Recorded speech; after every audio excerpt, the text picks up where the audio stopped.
लीजिए सुनिए रविन्द्रनाथ ठाकुर के लिखे उपन्यास नष्ट नीड़ का चौथा परिच्छेद मेरी यानी समीर गोस्वामी की आवाज में। पाठक समाज में नाम पैदा करके अमल ने अब अपना मस्तक ऊंचा कर लिया है। पहले वो स्कूल की लड़की की तरह रहता था, अब मानो वो समाज का गण्यमान्य आदमी जैसा हो गया है। बीच बीच में साहित्य सभा में वो निबंध पढ़ा करता है। संपादक और संपादक के दूत उसके पास आया करते हैं और उसे निमंत्रित करके खिलाते पिलाते भी हैं। नाना सभाओं के सदस्य और सभापति बनाने के लिए लोग उससे अनुरोध किया करते हैं। घर के नौकर चाकर और आत्मीय स्वजनों की दृष्टि में उसका सम्मान पहले से बहुत कुछ ऊंचा हो गया है। मंदाकिनी ने अब तक उसे कोई खास आदमी नहीं समझा। अमल और चारू के हास्यालाप और आलोचना को लड़कपन समझकर उपेक्षा करके वो पान लगाती और घर का कामकाज किया करती थी। अपने को वो उन लोगों से श्रेष्ठ और गृहस्थी के लिए अधिक आवश्यक समझती थी। अमल के पान खाने की कोई हद न थी। मंदा पर पान लगाने का भार होने से वो पानों की इस फिजूल खर्ची से नाखुश रहती थी। चारू और अमल षड्यंत्र करके मंदा का पानों का भंडार अक्सर लूट लिया करते थे और ये उनके मनोविनोद का एक जरिया हो गया। मगर इन शौकीन लुटेरों का लूट खसोट का मजाक मंदा के लिए मनोरंजक न था। असल में बात यह है कि एक आश्रित दूसरे आश्रित को प्रसन्न दृष्टि से नहीं देख सकता। अमल के लिए मंदा को जितना कामकाज करना पड़ता उससे मानो वो अपने को कुछ अपमानित सी समझती।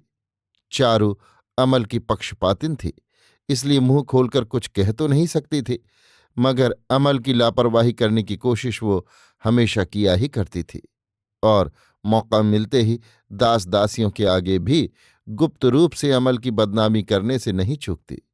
वे भी उसमें भाग लिया करते थे। परंतु जब अमल का अभ्युत्थान आरंभ हुआ तो मंदा चौंकी। अमल अब वो अमल नहीं रहा। अब उसकी संकुचित नम्रता बिल्कुल जाती रही है। दूसरों की अवज्ञा करने का अधिकार मानो अब उसी के हाथ में आ गया है। संसार में प्रतिष्ठा प्राप्त करके जो पुरुष बिना संशय के निसंकोच भाव से अपने को जाहिर कर सकता है, जिसने एक निश्चित अधिकार प्राप्त कर लिया है, वो समर्थ पुरुष सहज ही नारी की दृष्टि आकर्षित कर सकता है। मंदा ने जब देखा कि अमल चारों तरफ से श्रद्धा प्राप्त कर रहा है, तब उसने भी अमल के उच्च मस्तक की ओर मुंह उठाकर देखा। अमल के तरुण चेहरे पर आई हुई नव गौरव की गर्वोज्ज्वल दीप्ति ने मंदा की आंखों में एक तरह का मोह पैदा कर दिया। उसने अमल को मानो नई तरह से देखा। अब किसी को पान चुराने की जरूरत नहीं पड़ती। अमल के ख्याति लाभ से चारू को इतना और नुकसान हुआ। उन दोनों का षड्यंत्र का कौतुक बंधन विच्छिन्न हो गया। पान अब अमल के आगे अपने ही आप पहुंचने लगे। कोई कमी नहीं रही।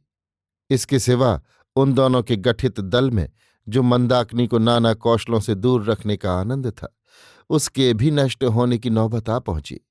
मंदा को अलग रखना कठिन हो गया।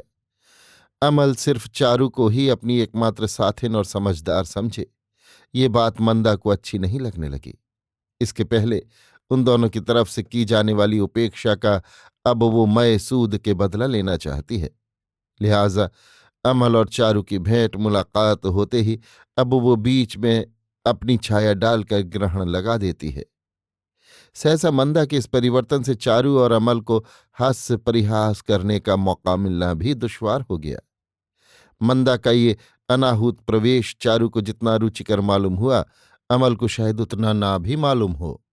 विमुख रमणी का मन क्रमशः उसकी तरफ झुक रहा है, ये जानकर भीतर ही भीतर वो एक तरह का आग्रह अनुभव करने लगा।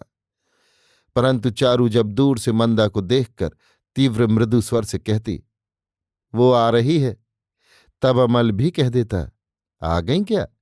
परेशान कर डाला। संसार के और सबों के प्रति असहिष्णुता प्रकट करना उनका एक दस्तूर सा था। अमल उसे अचानक कैसे छोड़ देता।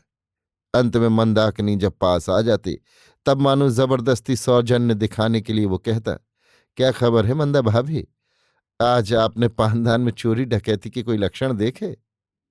मंदा, जबकि चाहती ही पा जाते हो लाला जी, तो चुराने की क्या जरूरत? अमल, मांग कर पाने की अपेक्षा उसमें आनंद जो ज्यादा है। मंदा, तुम लोग क्या पढ़ रहे थे? पढ़ो ना, रुक क्यों गए? सुनने में मुझे अच्छा लगता है। इससे पहले मंदा को पाठानुराग के लिए ख्याति प्राप्त करने की गरज कतई नहीं थी, परंतु कालो ही बलवत रहा।